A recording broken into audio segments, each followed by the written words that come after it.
Silent Valley എല്ലാ കാലാവസ്ഥയിലും പച്ചപ്പ് നിറഞ്ഞു നിൽക്കുന്ന 8 മാസത്തോളം മഴ ലഭിക്കുന്ന മഴക്കാട്. അങ്ങോട്ടാണ് നമ്മുടെ ഈ യാത്ര.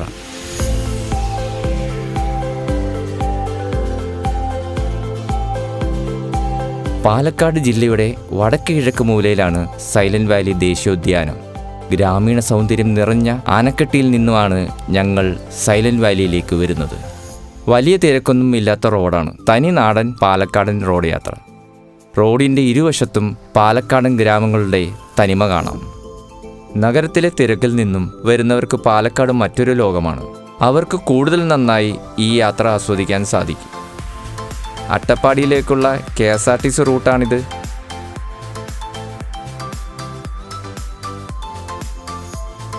ഞങ്ങളുടെ മുന്നിലും പിന്നിലുമായി ആനവണ്ടി ഇരമ്പി പായുന്നുണ്ടായിരുന്നു.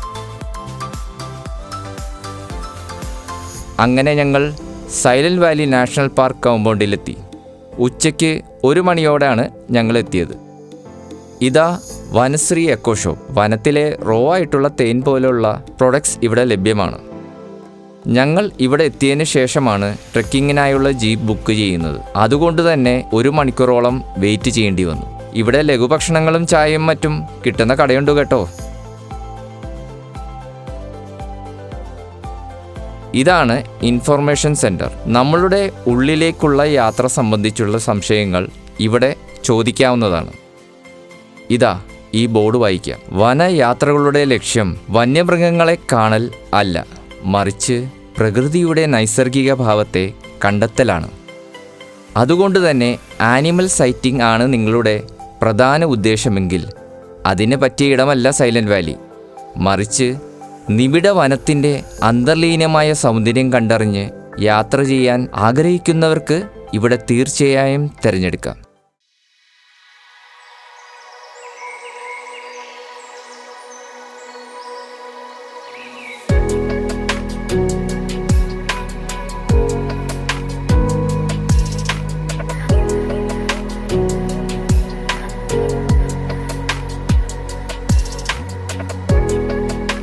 ഇനി വനത്തിനകത്തേക്കുള്ള യാത്രയാണ്. 600 രൂപ പ്ലസ് GST ആണ് ഒരാൾക്ക് വരുന്ന ചാർജ്. 5 or 6 പേർക്ക് ഈ ജീപ്പ് യാത്ര ചെയ്യാനാകും. 1984 സൈലന്റ് വാലിയെ കേന്ദ്ര സർക്കാർ നാഷണൽ പാർക്കായി, അതായത് ദേശീയ ഉദ്യാനമായി പ്രഖ്യാപിച്ചത്. അതുവരെ സൈരന്ധ്രി വനം എന്നാണ് അറിയപ്പെട്ടിരുന്നത്. ഇനി നമുക്ക് ഈ മഴക്കാടിൻ്റെ സൗന്ദര്യം ആസ്വദിച്ചു തുടങ്ങാം. വടക്ക് നീലഗിരി കുന്നുകൾ അതിരിടുന്നു. തെക്ക് ഭാഗത്ത് മണ്ണാർക്കാട്ടെ സമതലങ്ങളും. പശ്ചിമഘട്ടങ്ങളുടെ പ്രധാന മേഖലയായ നീലഗിരി ബയോസ്ഫിയറിൽ ഉൾപ്പെടുന്ന വനപ്രദേശമാണ് സൈലന്റ് വാലി. സാധാരണ കാടുകളെ ശബ്ദമുഖരിതമാക്കുന്ന ചീവീടുകളുടെ സാന്നിധ്യം ഇവിടെ ഇല്ലാത്തതുകൊണ്ടാണ് നിശബ്ദ താഴ്വര എന്നർത്ഥം വരുന്ന സൈലന്റ് വാലി എന്ന പേര് ലഭിച്ചത്. പക്ഷേ ഇപ്പോഴൊക്കെ ഇവിടെ ചീവീടുകളുടെ ശബ്ദം കേൾക്കാൻ കേട്ടോ.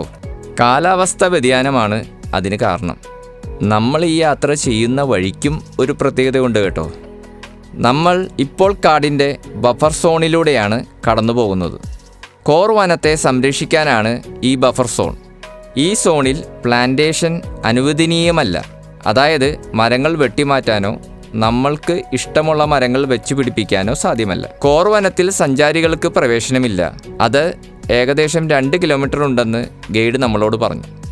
കടുവ, പുള്ളിപ്പുലി, ആന, വിവിധ ഇനം പാമ്പുകൾ, സിംഹവാലൻ കുരങ്ങ്, മലബാർ ജെയിൻറ്റ് സ്ക്വയറൽ എന്ന മലയണ്ണാൻ, മ്ലാവ്, കാട്ടുപോത്ത് തുടങ്ങിയ ഉഷ്ണമേഖലയിലെ ജീവജന്തു സമൂഹത്തിൽ കാണുന്ന എല്ലാ ജീവികളെയും ഇവിടെ കാണാം.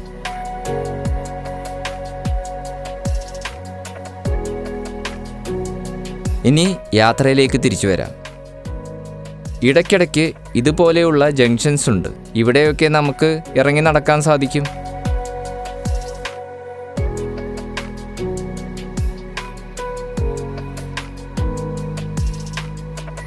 ഇതാണ് കുന്തിരിക്കം. ഇതിൻ്റെ തൊലി ചെത്തിയെടുത്താണ് കുന്തിരിക്കം ഉണ്ടാക്കുന്നത്.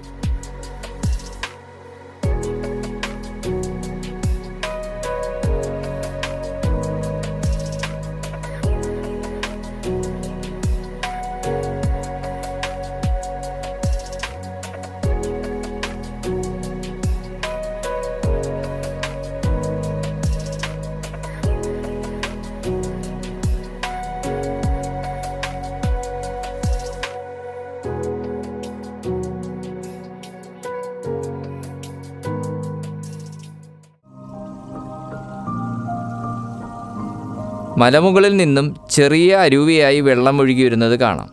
മഴയുള്ള സമയങ്ങളിൽ കൂടുതൽ വെള്ളമുണ്ടാകുമെന്ന് തോന്നുന്നു.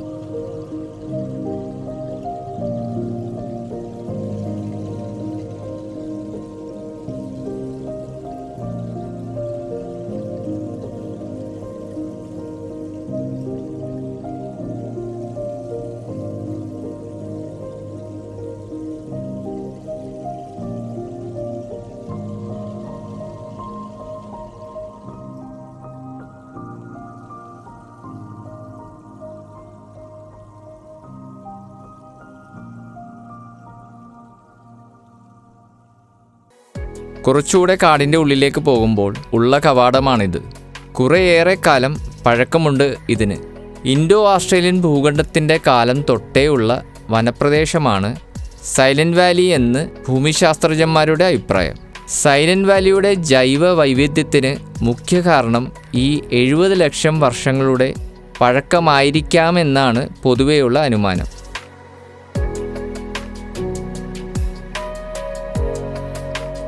അങ്ങനെ ഞങ്ങൾ വാച്ച് ടവറിലെത്തി. കുന്തിപ്പുഴയിലേക്ക് ഇവിടെ നിന്നും 1.6 കിലോമീറ്റർ ദൂരമേ ഉള്ളൂ.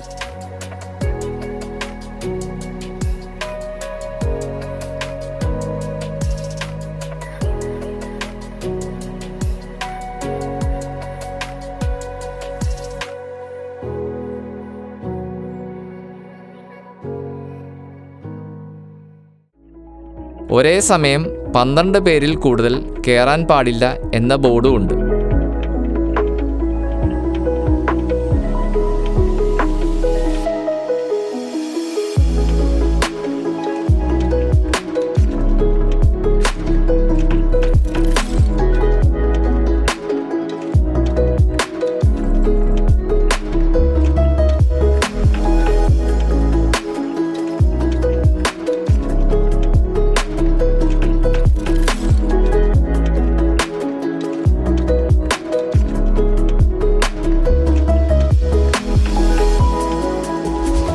അങ്ങനെ ഞങ്ങൾ ടവർ കയറി മുകളിലെത്തി.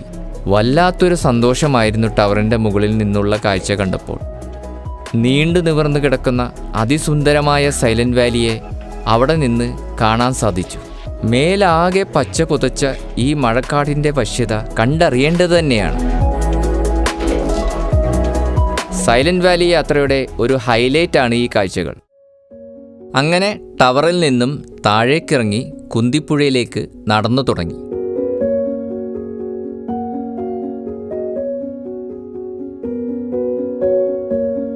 പോകുന്ന വഴിക്ക് ഒരു മ്യൂസിയമുണ്ട്. മ്യൂസിയത്തിൽ സൈലന്റ് വാലിയിൽ കാണപ്പെടുന്ന പ്രത്യേക സസ്യങ്ങളുടെ പേരുവിവരങ്ങൾ, അവയുടെ ഫോട്ടോ അടക്കം ഭിത്തിയിൽ കാണാം.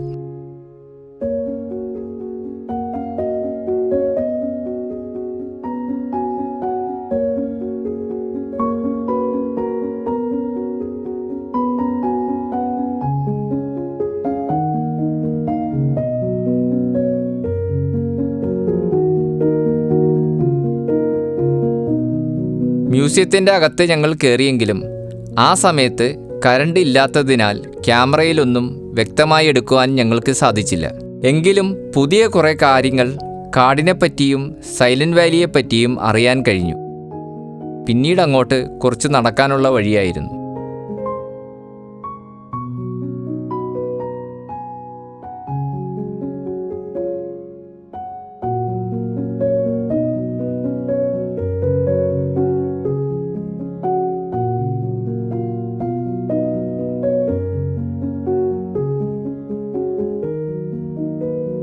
ഇവിടെ മാത്രം കാണുന്ന ചില മരങ്ങളെയും ചെടികളെയും കുറിച്ചുള്ള അറിവുകൾ ജീപ്പ് ഡ്രൈവർ ഞങ്ങൾക്ക് പറഞ്ഞു തന്നു.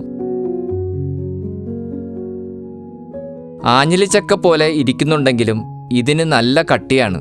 ഇവിടുത്തെ കുരങ്ങന്മാരുടെ ഇഷ്ടഭോജനമാണ് ഇത്. ഒരുപാട് പറക്കും തവളകളെയും കണ്ടു വഴിയിൽ.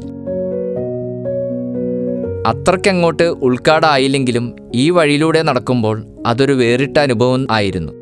കരിയിലെയും ഉയരമുള്ള മരങ്ങളും പല ജീവികളുടെ ശബ്ദങ്ങളും എല്ലാം പുതുമയായിരുന്നു. ഇവിടെ നിന്നാൽ കുന്തിപ്പുഴ കാണാൻ സാധിക്കും. കുന്തിപ്പുഴയുടെ ഉത്ഭവം ഇവിടെ നിന്നാണ്. പാണ്ഡവന്മാരുമായി ബന്ധപ്പെടുത്തിയുള്ള ഏറെ ഐതിഹ്യങ്ങൾ ഇവിടെയുമായി ബന്ധപ്പെട്ടിട്ടുണ്ട്. കുന്തിപ്പുഴയും ഐതിഹ്യങ്ങളുമായി ബന്ധപ്പെട്ടിരിക്കുന്നു. സൈരന്ധ്രി എന്ന പേര് തന്നെ പാഞ്ചാലിയുടെ പര്യായമാണ്. കഴിഞ്ഞ പ്രളയത്തിൽ തകർന്നുപോയ കുന്തിപ്പുഴയുടെ മുകളിലൂടെയുള്ള പാലം നമുക്ക് കാണാം. പുതിയൊരു പാലത്തിനായി പണി തുടങ്ങിയെങ്കിലും വളരെ ദുർഘടം പിടിച്ച പണിയായതുകൊണ്ട് നിർത്തിവച്ചിരിക്കുകയാണ്. വെള്ളമില്ലാത്തതിനാൽ മറുകരയിലേക്ക് നടക്കാൻ സാധിക്കും. പക്ഷേ റെസ്ട്രിക്റ്റഡ് ആണ്. ഫോറസ്റ്റ് ഉദ്യോഗസ്ഥർക്കും പ്രത്യേക ലിസ്റ്റിൽ പെടുന്ന ആദിവാസികൾക്കും മാത്രമേ അങ്ങോട്ടേക്ക് പ്രവേശനമുള്ളൂ.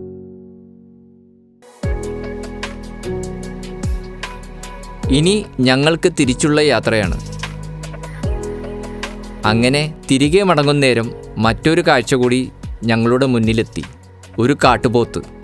വന്യമൃഗങ്ങളെ ഇവിടെ കാണുന്ന വീഡിയോകൾ പലതും നമ്മൾ ധാരാളമായി കാണുന്നുണ്ടെങ്കിലും നേരിട്ട് വരുമ്പോൾ ഈ കാഴ്ച വളരെ വിരളമാണ്.